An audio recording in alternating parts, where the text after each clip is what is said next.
We're sitting down with an author, professor of philosophy, and currently a senior scholar at the Institute for Policy Studies, Andrew Levine. Thank you very much for joining me. Thank you for Dr. inviting Levine.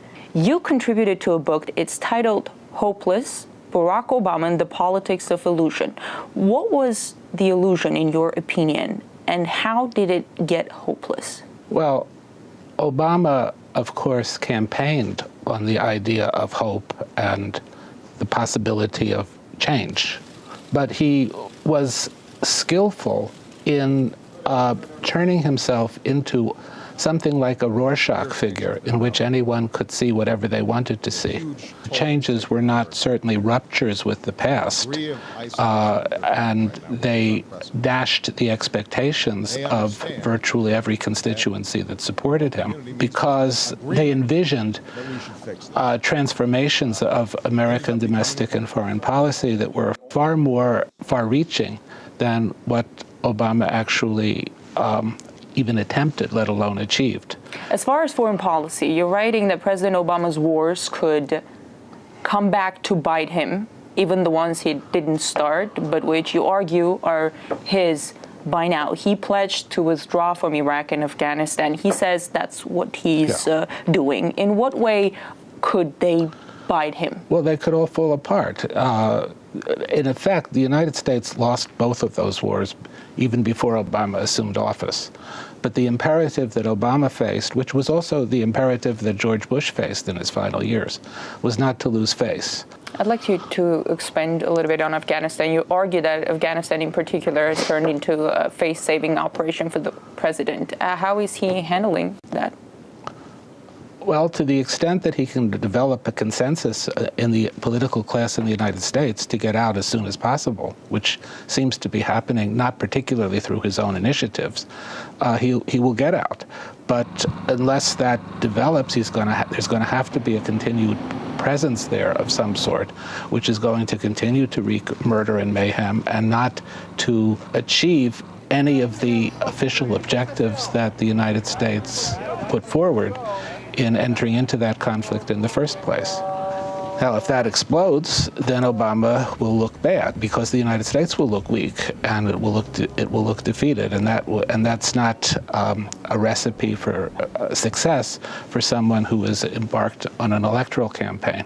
Aside from the wars already on the U.S. plate, you wrote that by far the biggest bullet for President Obama to dodge is a war against Iran. Yes. Do you think it might actually happen? I mean, experts, even in the U.S. government, say it's a crazy idea.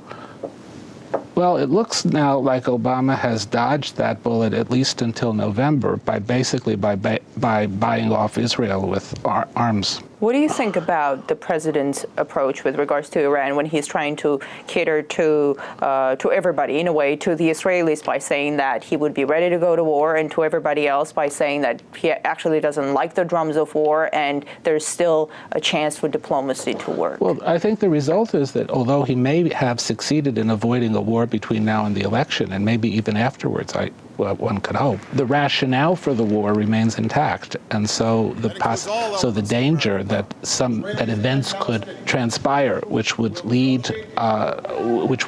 reignite the danger and maybe even lead to the eruption of a war, remains real, and Obama hasn't effectively addressed that issue.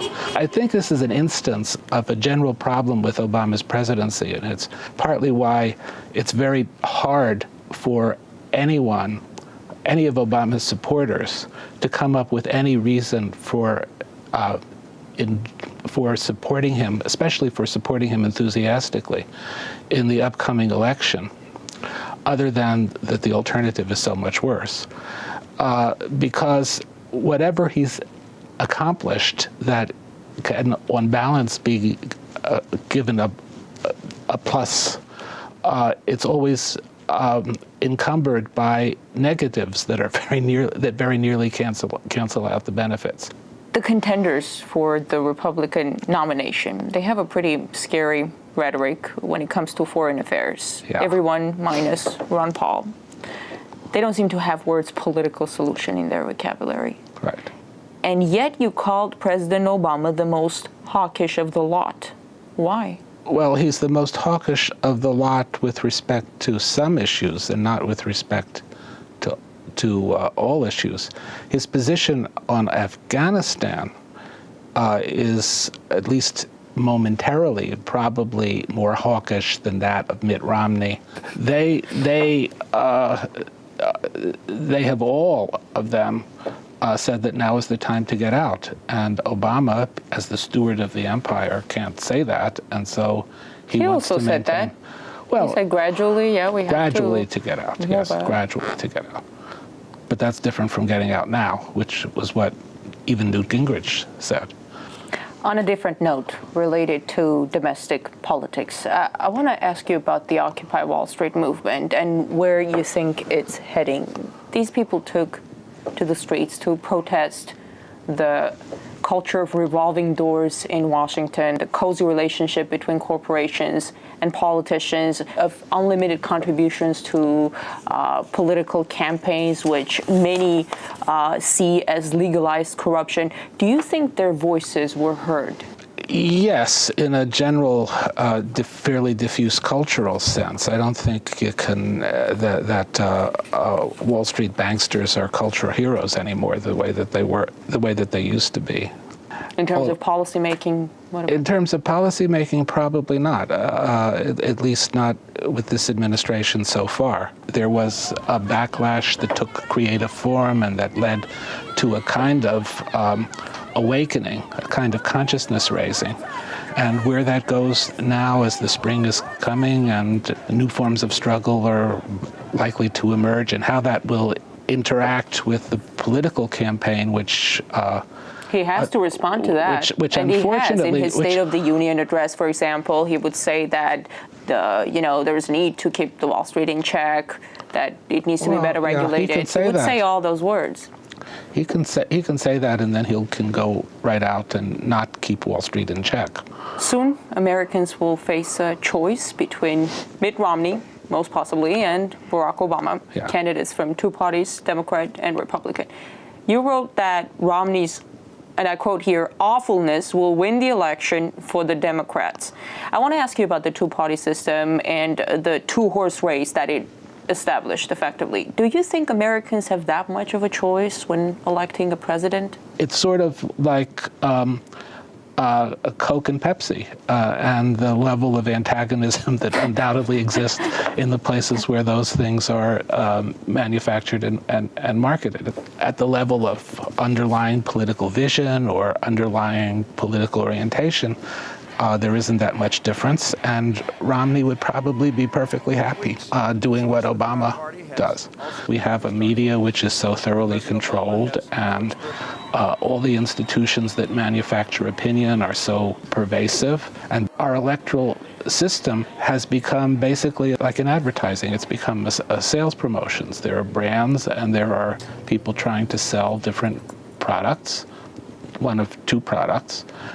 And it's a pressure that's it's not so much that it's a pressure that's hard to resist. It's a pressure that most people aren't even aware that there is an alternative and can't be made. That's what I wanted to ask. Is there a chance for a third product to somehow get into this?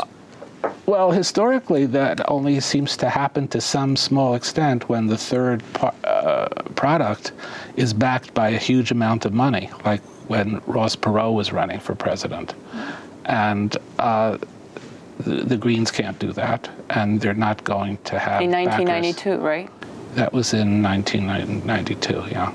You know, according to one of the latest Gallup polls, a record number of Americans, 40% of Americans, identify themselves as independents. Yeah. That never happened, and they don't have their candidate, effectively. Right.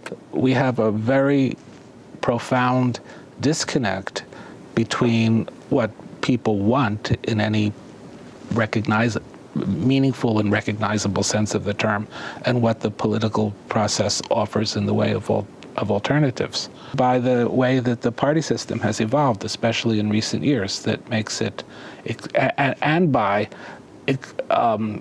indefensible jurisprudence, which has made it increasingly possible for corporations and for very rich people effectively to control the political process. And under those circumstances, it doesn't matter that much what people want, or even that much how involved people are. Thank you very much. Thank you, Dr. Levine. Okay. Thank you.